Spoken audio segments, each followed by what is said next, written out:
नमस्कार स्टूडेंट, स्वागत है आपका हमारे YouTube चैनल में। तो आज की इस वीडियो में हम करेंगे एक्सरसाइज 4.2। लेकिन एक्सरसाइज को स्टार्ट करने से पहले कुछ बेसिक चीज़ें हैं जिन्हें हम देख लेते हैं। तो सबसे पहले देखिए यहाँ पर क्या है, chi square statistic.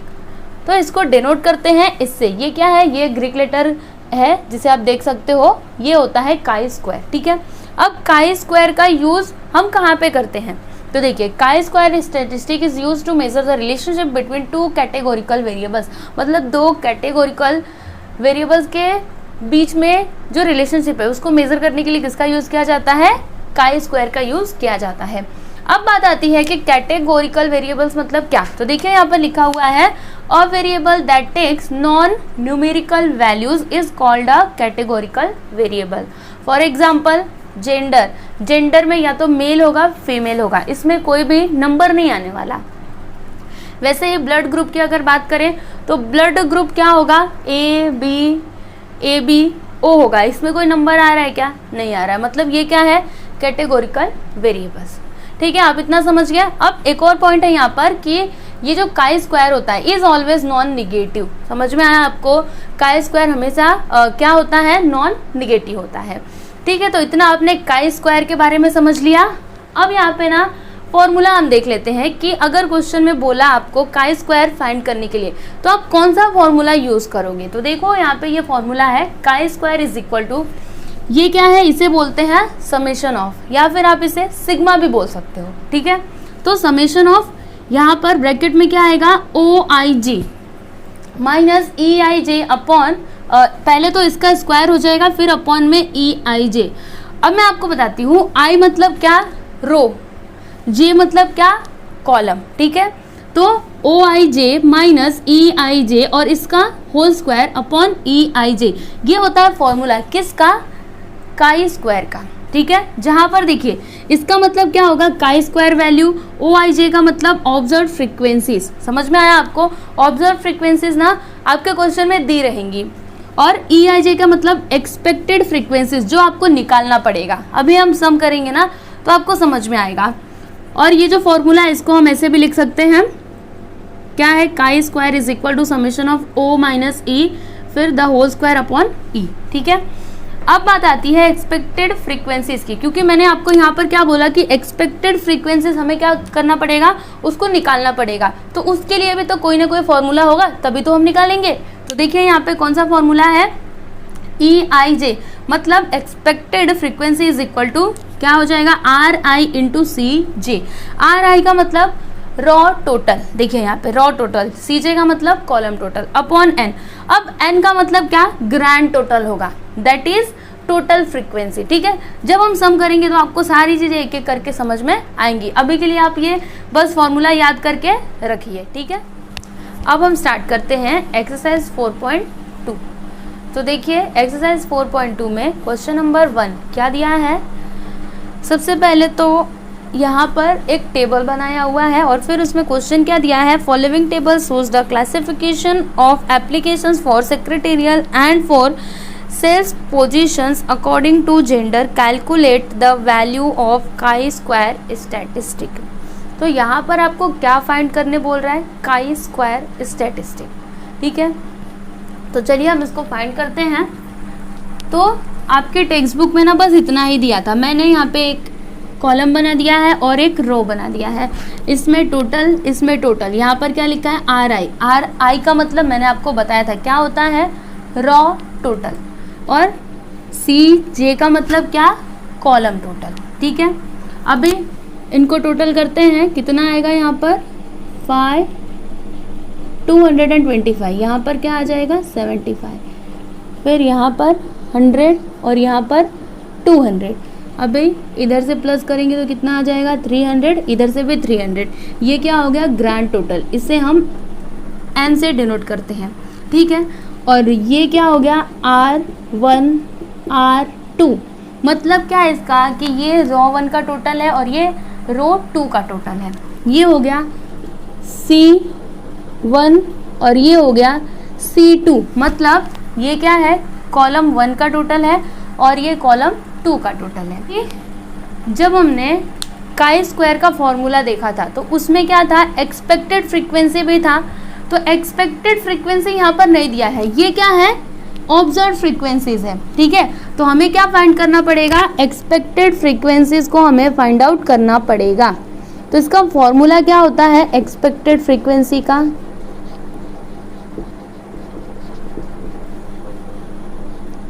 RI into CJ/N होता है, यही होता है ना फॉर्मूला।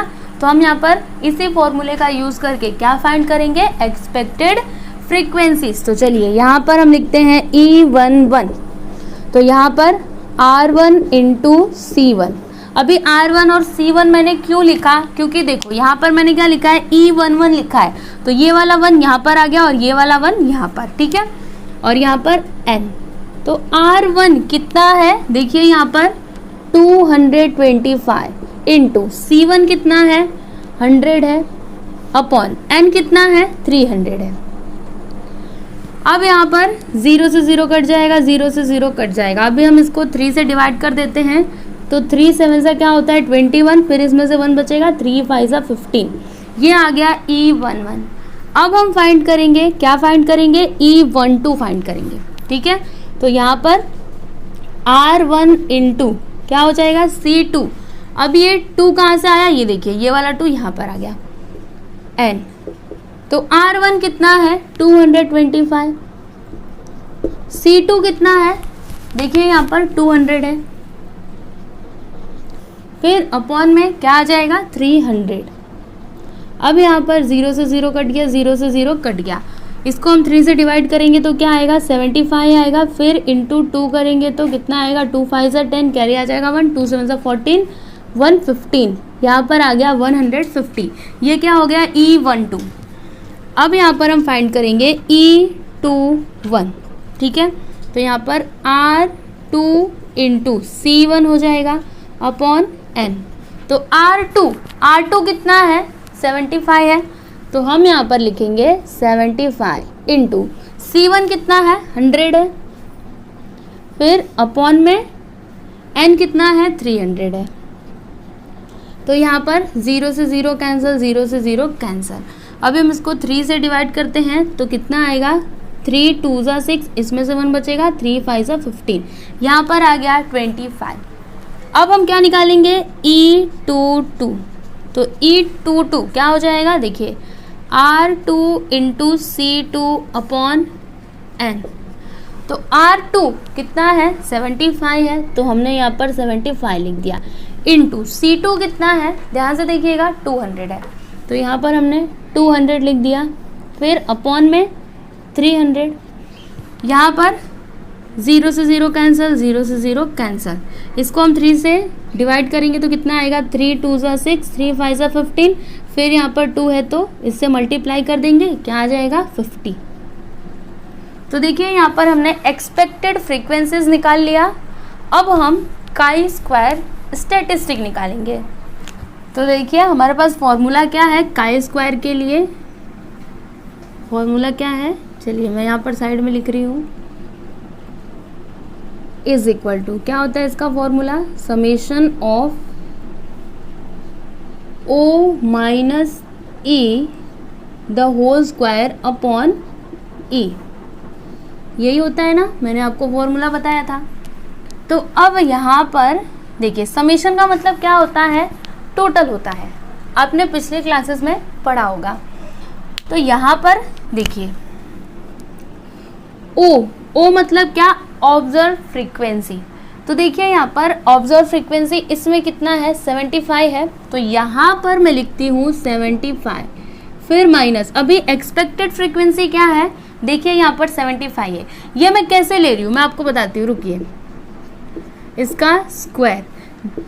देखिए यहाँ पर क्या है E11, ये क्या है R11 है, ठीक है। तो इसका जो फ्रीक्वेंसी है ना, इसका एक्सपेक्टेड फ्रीक्वेंसी क्या है 75 है, इसका क्या है देखिए यहाँ पर 150 है, फिर इसका एक्सपेक्टेड फ्रीक्वेंसी क्या है 25 है, और फिर इसके लिए हम क्या लेंगे, इसको लेंगे 50 को लेंगे, ठीक है। तो यहाँ पर अपॉन में E है, तो E एक्सपेक्टेड फ्रीक्वेंसी कितना है 75 है, ठीक है। अब इसको हम प्लस करेंगे। क्यों करेंगे? क्योंकि मैंने आपको क्या बोला, समेशन का मतलब क्या, टोटल, मतलब जितनी भी ऑब्जर्व फ्रीक्वेंसी और एक्सपेक्टेड फ्रीक्वेंसी रहेंगी उनको हम यहाँ पर लेंगे। अभी यहाँ पर सेकेंड देखते हैं। देखिए यहाँ पर ऑब्जर्व फ्रीक्वेंसी कितना है, 150 है, और एक्सपेक्टेड फ्रीक्वेंसी कितना है, देखिए यहाँ पर 150 है। फिर the whole square upon expected frequency कितना है, 150, फिर प्लस। अब यहाँ पर नेक्स्ट देखिए, इसमें ऑब्जर्व फ्रीक्वेंसी कितनी है, 25, एक्सपेक्टेड कितना है, देखिए यहाँ पर 25, द होल स्क्वायर अपॉन में 25, फिर प्लस। अब उसके बाद यहाँ पर नेक्स्ट क्या है, 50, एक्सपेक्टेड कितना है, देखिए यहाँ पर 50 हमने निकाला हुआ है, फिर इसका स्क्वायर अपॉन में 50। ठीक है, इतना हमने लिख लिया। अभी हम इसको आगे सॉल्व करते हैं। तो देखिए यहाँ पर 75 माइनस 75 क्या आ जाएगा, 0, और जब हम 0 का स्क्वायर करेंगे तो भी 0 आएगा, और जब हम 0 को 75 से डिवाइड करेंगे तो भी क्या आएगा, 0 आएगा। अभी आगे करेंगे, पहले हम इतना लिख लेते हैं। यहाँ पर भी सेम वही 0 अपॉन 150 आएगा, यहाँ पर भी सेम वही, क्योंकि 25 माइनस 25 0, और फिर 0 अपॉन क्या हो जाएगा यहाँ पर 25, फिर प्लस यहाँ पर 0 अपॉन 50। ठीक है, तो लास्ट में आपका आंसर क्या आएगा, 0 आएगा। तो देखिए यहाँ पर हमने काई स्क्वायर स्टैटिस्टिक का वैल्यू यहाँ पर फाइंड आउट कर लिया। तो देख सकते हो आप, यहाँ पर हमने क्वेश्चन नंबर 1 कंप्लीट कर लिया। बहुत ही इजी है, आपको फर्स्ट टाइम पे ये थोड़ा डिफ़िकल्ट लगेगा, लेकिन ये बहुत ही इजी है। अगर आप इसको 1-2 बार प्रैक्टिस करोगे तो आपको बहुत ही इजीली समझ में आ जाएगा। अब देखते हैं हम क्वेश्चन नंबर 2। तो देखिए क्वेश्चन नंबर 2 में आपके टेक्स्ट बुक में ना ऐसे करके टेबल बनाया गया है, और फिर आपसे क्या बोला गया है, इसमें काई स्क्वायर स्टैटिस्टिक फाइंड करने के लिए। ठीक है, तो चलिए देखते हैं कैसे इसको फाइंड करना है। तो सबसे पहले मैंने आपको क्या बोला था, यहाँ पे टोटल लिखना है हमें। ये हो जाएगा आर आई का मतलब रॉ टोटल, और यहाँ पर क्या होगा, सी जे का मतलब क्या, कॉलम टोटल। ठीक है, उसके बाद अभी इनको प्लस करते हैं तो कितना आएगा, 6 + 4 10 का 0, कैरी आ जाएगा 1, 2 + 2 4 15, यहाँ पर क्या आ गया 50। फिर उसके बाद देखिए 8 + 2 10 का 0, कैरी आ जाएगा 1, 9 + 1 10, 10 + 4 14 + 1 15, यहाँ पर आ गया 150। फिर अभी इधर से प्लस करते हैं तो 18 + 6 कितना होगा, 18 + 2 20, यहाँ पर आ जाएगा 24। ठीक है, फिर यहाँ पर 0 और यहाँ पर 60 हो गया, फिर 6 116 हो गया। अभी 002 यहाँ पर 200 आ गया ग्रैंड टोटल। अभी इधर से भी प्लस करके देखते हैं 200 आता है क्या, तो कितना होगा, चलिए प्लस करके देखते हैं। 4 + 0 + 6 10 का 0, करी आ जाएगा 1, फिर उसके बाद 6 + 2 8, 8 + 1 कितना हो जाएगा 9 + 1 10, 10 का 0, फिर कैरी 1 और ये 1 200। तो ये हो गया n। ये क्या है, R1 है, ये R2 है, और ये क्या है C1 है, और ये है C2, और ये क्या है C3। ठीक है, यहाँ पर 3 कॉलम दिए हैं और 2 रोज दिए हैं।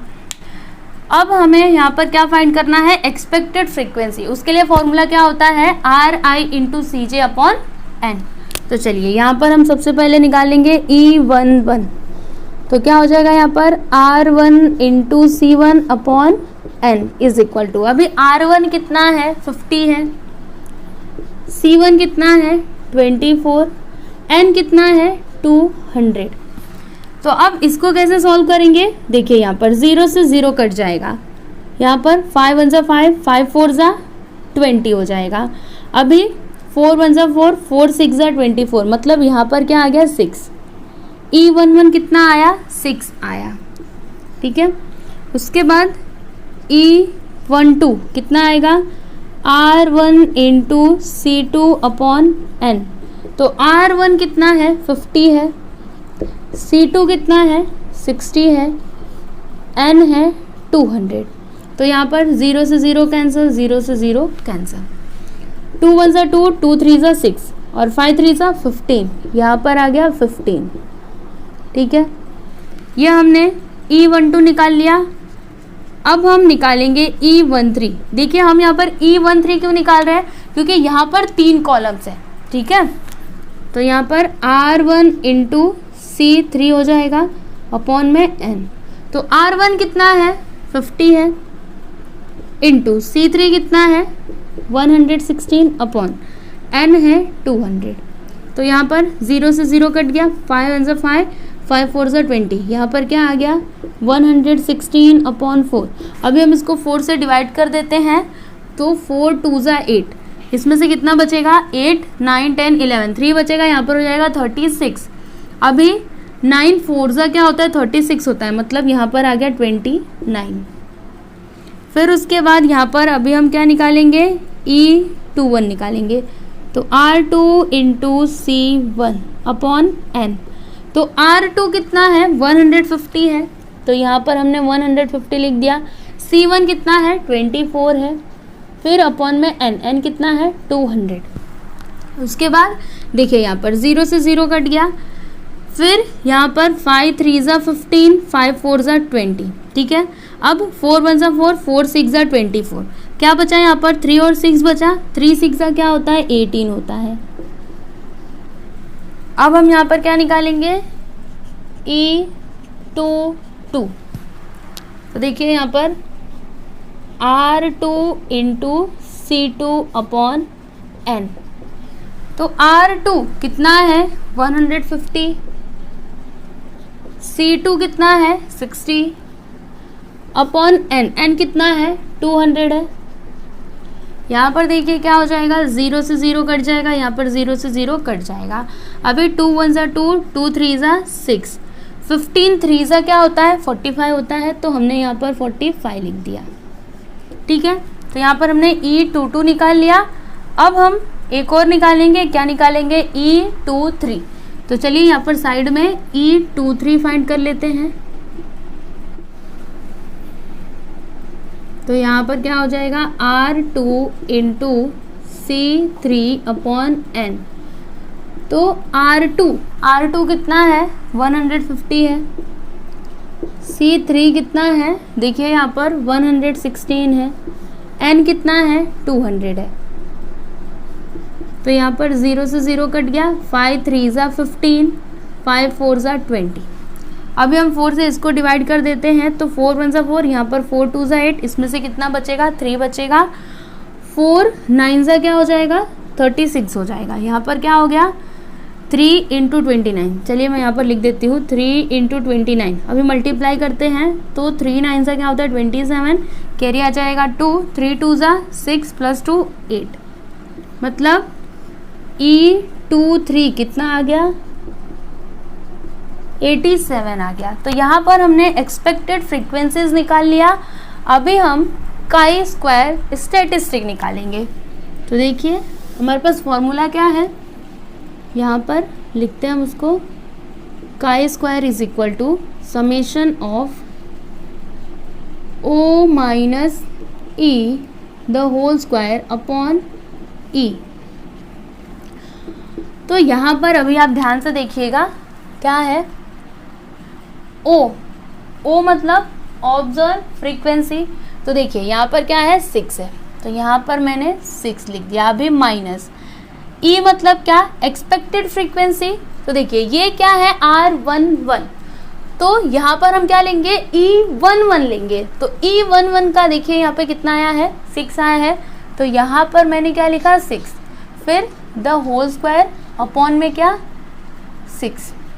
ठीक है, उसके बाद प्लस, फिर यहाँ पर क्या है O माइनस E है, तो अभी हम कौन सा लेंगे ये वाला। तो यहाँ पर हम लिखते हैं 20 माइनस, अभी एक्सपेक्टेड फ्रीक्वेंसी कितना है 15, तो यहाँ पर हम लिखेंगे 15 द होल स्क्वायर अपॉन 15, फिर प्लस, उसके बाद इसको लेंगे 24 माइनस एक्सपेक्टेड फ्रीक्वेंसी कितनी है 29, फिर अपॉन 29 इसका स्क्वायर, फिर प्लस यहाँ तक हमने कर लिया। उसके बाद ये लेंगे 18, तो 18 माइनस एक्सपेक्टेड फ्रीक्वेंसी देखिए यहाँ पर E21 की कितनी है, 18 है, तो यहाँ पर हमने 18 लिख दिया, द होल स्क्वायर अपॉन 18, फिर प्लस।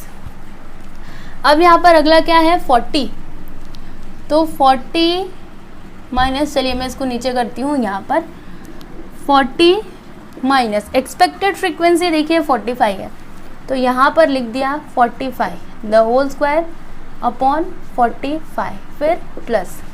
अब उसके बाद यहाँ पर 92 है, तो 92 माइनस एक्सपेक्टेड फ्रीक्वेंसी 87 है, तो 87 लिखा, फिर द होल स्क्वायर अपॉन 87, ठीक है।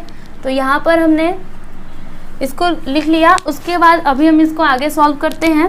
तो देखिए यहाँ पर क्या आएगा, 6 माइनस 6 0, और 0 अपॉन 6 कितना आएगा, 0 आएगा, तो यहाँ पर हम 0 लिख देते हैं, फिर प्लस।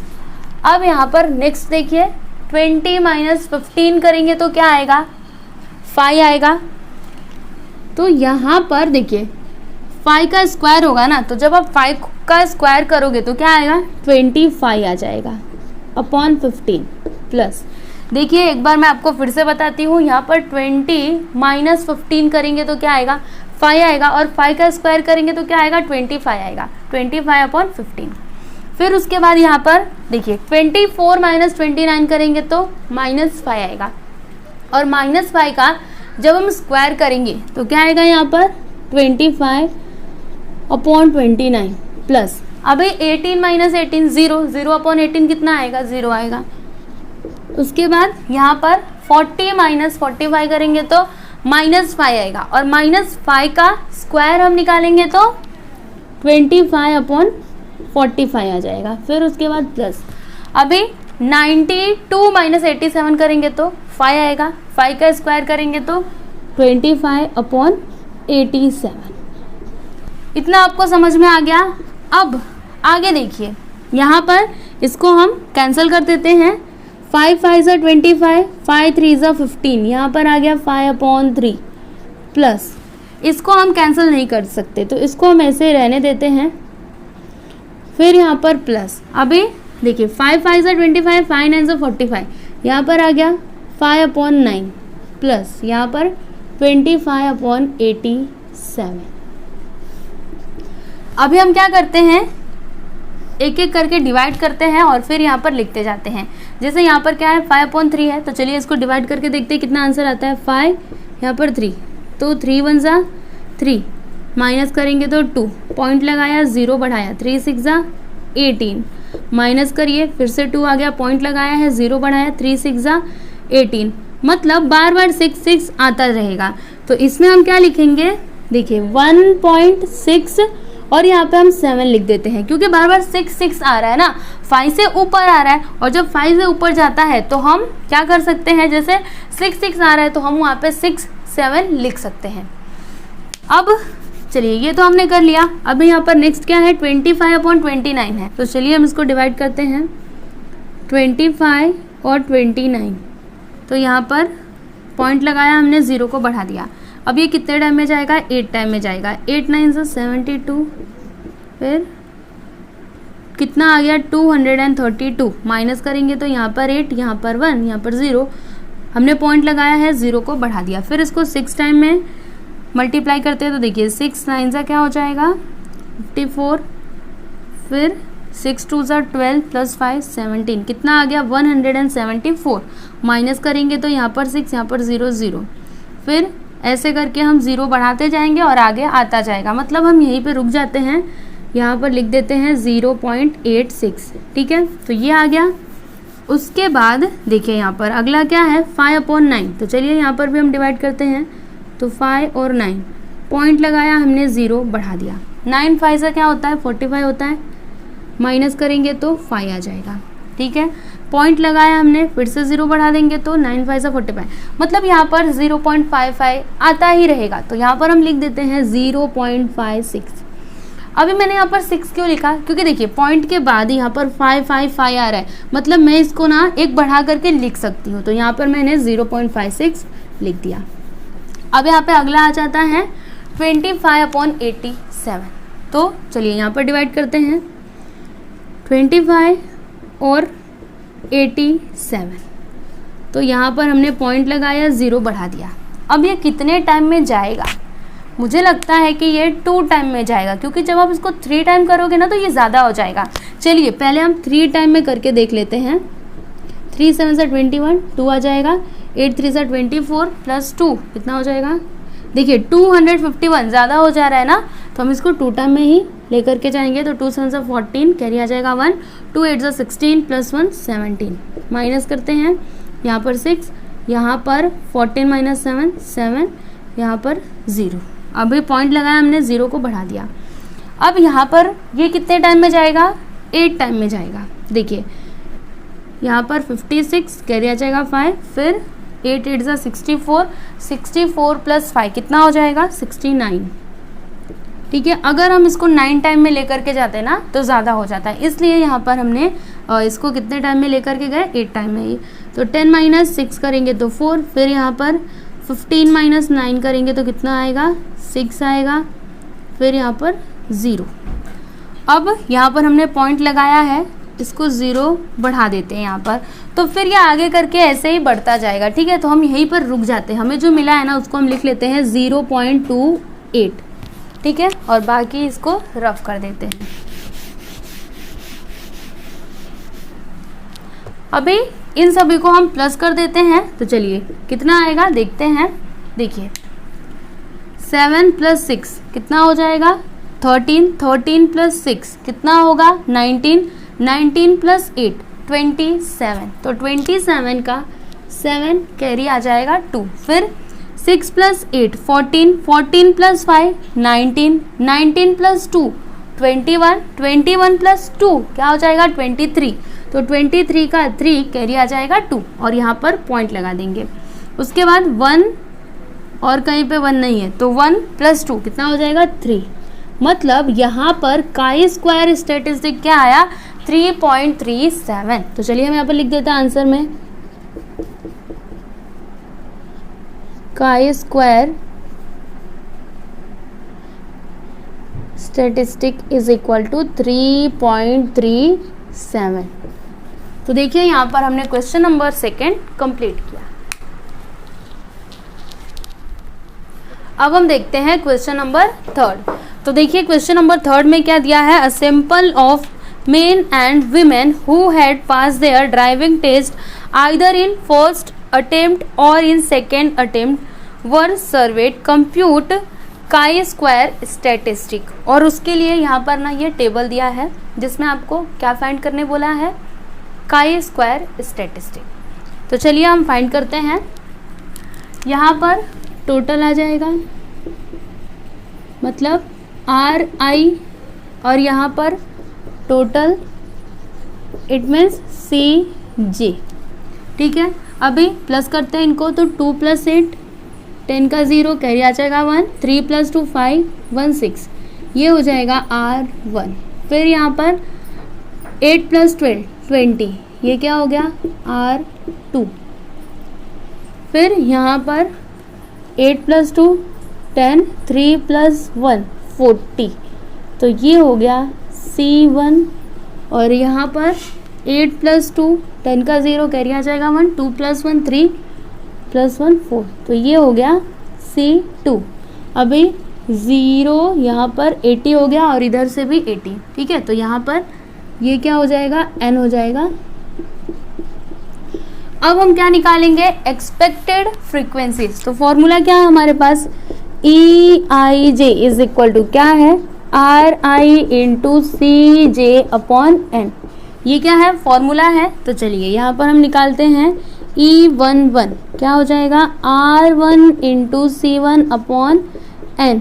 तो R1 कितना है? 60 है, इंटू C1 कितना है? 40 है, अपॉन N कितना है? 80 है।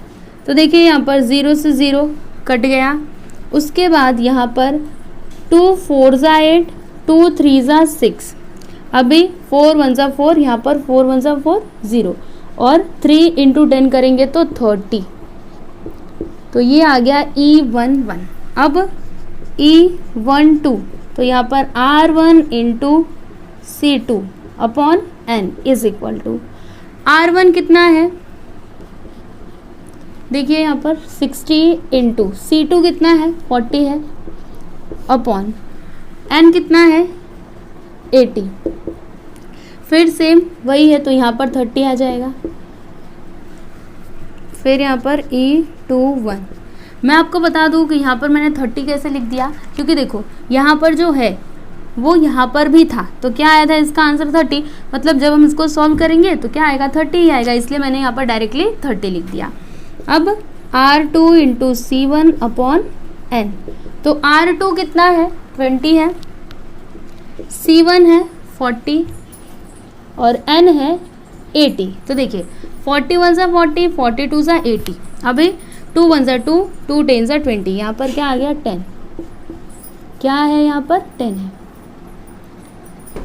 अब E22 हम निकालेंगे, तो देखिए E22 is equal to R2 into C2 upon N, तो R2 कितना है 20 है इंटू C2 कितना है 40 है अपॉन में क्या है 80 है, तो फिर से वही सेम आ गया। देखिए 41 सा 40, 42 सा 80, 2 1 सा 2, यहाँ पर 2 10 सा 20, मतलब क्या आ गया 10।